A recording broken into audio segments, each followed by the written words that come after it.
Good morning, students. Today, in this video, I am going to start history for class 9, named India and the Contemporary World first. In this book, we are discussing about the French Revolution, and in this chapter, we have already discussed about the abolition of slavery. Now we are going to start last point. Okay तो आज हम इस video में देखेंगे the revolution and everyday life. Means revolution means क्रांति और everyday life means प्रतिदिन की जिंदगी या रोजाना का जीवन। तो उस समय कैसा था, क्या था, उसके बारे में हम जानकारी लेंगे। Can politics change the clothes people wear, the language they speak और द बुक्स दे रीड। तो हम कह सकते हैं कि क्या राजनीति लोगों का पहनावा, जो कपड़े पहनते हैं, या उनकी बोलचाल जो बोलते हैं, या अथवा उनके द्वारा पढ़ी जाने वाली किताब या पुस्तक को बदल सकती है। The years following 1789 in France saw many such changes in the lives of main, women and children. The revolutionary government took it upon themselves to pass laws that would translate the ideals of liberty and equality into everyday practice. तो 1789 में के से जो भी उसके बाद के वर्ष थे, उसमें उस वर्ष में फ्रांस के पुरुष, महिला, बच्चे के जीवन में ऐसे अनेक परिवर्तन आए, कई सारे परिवर्तन आए या कई सारे परिवर्तन देखने को मिलते हैं। क्रांतिकारी सरकार जो रेवोल्यूशनरी गवर्नमेंट थी, उसने कानून बनाकर स्वतंत्रता एवं समानता के आदर्शों को प्रतिदिन की जिंदगी में उतारने का प्रयास किया। ठीक है, स्वतंत्रता और समानता को प्रतिदिन की जिंदगी में उतारने का उसने प्रयास किया। कौन? रेवोल्यूशनरी गवर्नमेंट जो थी, क्रांतिकारी सरकार जो थी। One important law that came into effect soon after the storming of the Bastille in the summer of 1789 was the abolition of censorship. और बास्तिल में जो विध्वंस हुआ था 1789 की गर्मियों में, जो सबसे महत्वपूर्ण कानून अस्तित्व में आया उसके बाद, वह था सेंसरशिप की समाप्ति। सेंसरशिप मीन्स क्या होता है कि अपनी बोलचाल की भाषा को या अपनी अभिव्यक्ति पे किसी के द्वारा या सरकार के द्वारा रोक लगा देना, उसको हम सेंसरशिप कहते हैं। तो इस समय क्या हुआ 1789 के बाद, 1789 के बाद कि सेंसरशिप की समाप्ति हो गई थी। ठीक है, ये एक कानून महत्वपूर्ण था। In the old regime all written materials and cultural activities, books, newspapers, play could be published or performed only after they had been approved by the censors of the king. तो उसके पहले क्या था कि जो भी बुक्स थे, जो भी न्यूज़पेपर थे या प्ले थे, नाटक थे, उसको राजा के सेंसर अधिकारियों द्वारा पास किए जाने के बाद ही प्रकाशित या उस नाटक को मंचित किया जा सकता था। ठीक है। Now the declaration of the rights of man and citizen proclaimed freedom of speech and expression to be natural rights. लेकिन 1789 के बाद के वर्ष में फ्रांस के पुरुषों, जो प्राचीन, जो पहले के राजतंत्र के अंतर्गत तमाम जो लिखित या रिटन मटेरियल्स थे, कल्चरल एक्टिविटीज थी, जैसे किताब, अखबार, नाटक को राजा के सेंसर अधिकारियों द्वारा पास किए जाने के बाद प्रकाशित या मंचित किया जा सकता था, परंतु ठीक है, परंतु अब क्या था, now the declaration of rights, परंतु अब अधिकारों के घोषणा पत्र ने भाषण और अभिव्यक्ति की स्वतंत्रता को क्या किया, नेचुरल राइट्स बना दिया, या कहा कि यह नैसर्गिक अधिकार है और इसे नैसर्गिक अधिकार घोषित कर दिया। ठीक है, newspapers, pamphlets, books and printed pictures flooded in towns of France from where they travelled rapidly into the country side.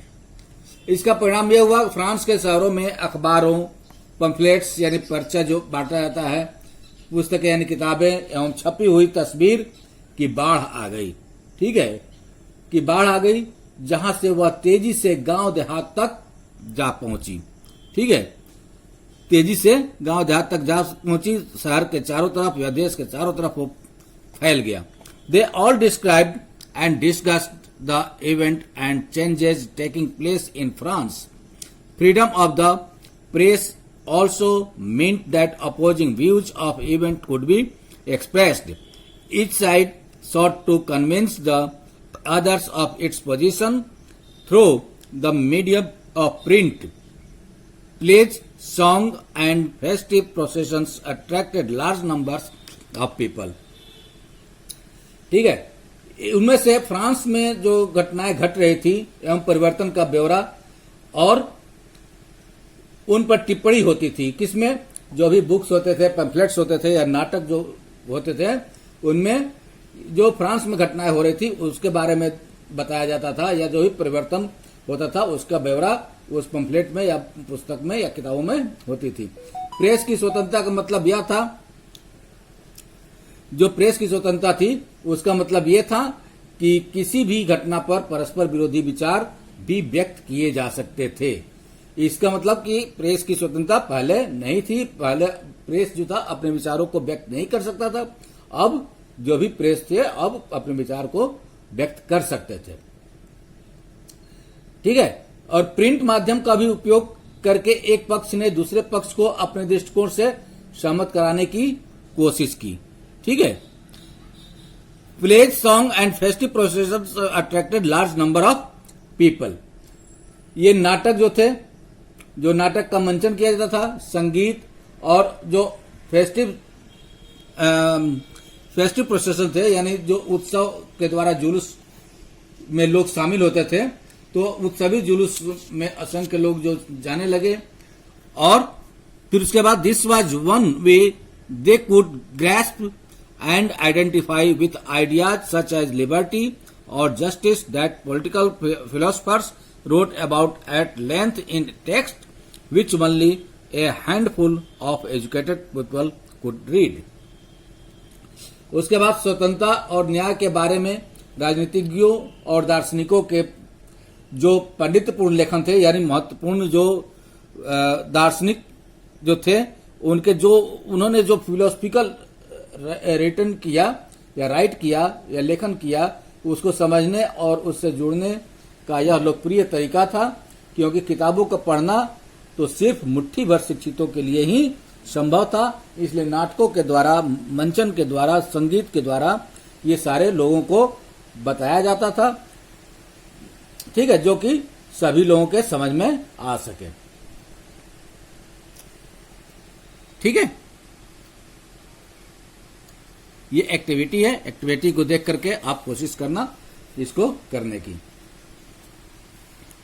ये क्या है, the patriotic fat reducing press. ये देशभक्त कसरती दाब मशीन इसको कहते हैं, जिसका इस्तेमाल मोटापा घटाने के लिए किया जा सकता था। This anonymous print of 1796 to make the idea of justice tangible. यानी जो अज्ञात चित्रकार है, ये कोई पता नहीं है कौन इस चित्रकार है, अज्ञात चित्रकार द्वारा बनाया गया है। ये 1790 का यह चित्र है जो न्याय के विचार को व्यवहार में बदलना चाहता है। ये एक दिखाया गया है पिक्चर, लेकिन इसका चित्रकार जो इसके बनाने वाला है उसके बारे में सही जानकारी नहीं है। इसके बाद हम यहाँ पे आते हैं नेक्स्ट पेज में, क्या है मारात एड्रेसिंग द पीपल, मरा है, ये एड्रेस कर रहा है पीपल को। This is a painting bye Louis Leopold बोली, ये लुई लियोपोल्ड बोली के द्वारा बनाया गया चित्र है। इसमें क्या किया है, recall what you have learned about Marat in this chapter, describe the scene about him, account for his great popularity, what kinds of reactions would a painting like this produce among viewers in the salon।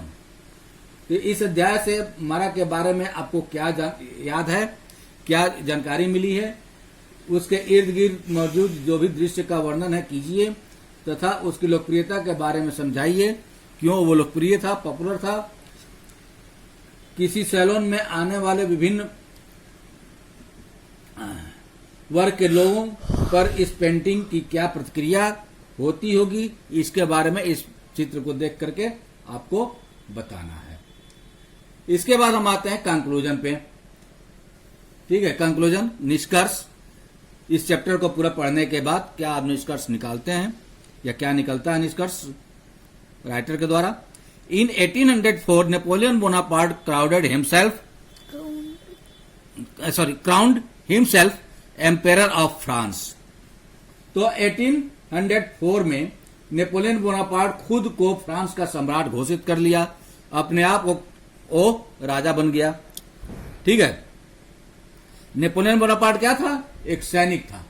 ठीक है, तो उसने क्या किया, अपना सैनिक शासन यहां पे लागू कर लिया और अपने आप को खुद को सम्राट घोषित कर लिया, एम्पेरर घोषित कर लिया और वहां का फ्रांस का राजा सम्राट बन गया। He set out to conquer neighboring European countries, dispossessing dynasties and creating kingdom where he placed members of his family।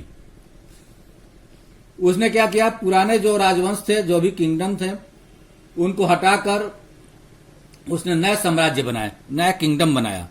जो भी आसपास के जो यूरोपियन कंट्रीज थे, नेबरिंग कंट्रीज थे, उनको जीत लिया। जीत करके जो पुराने राजवंश को हटा करके उसके जगह पर नया साम्राज्य बनाया और उनकी बागडोर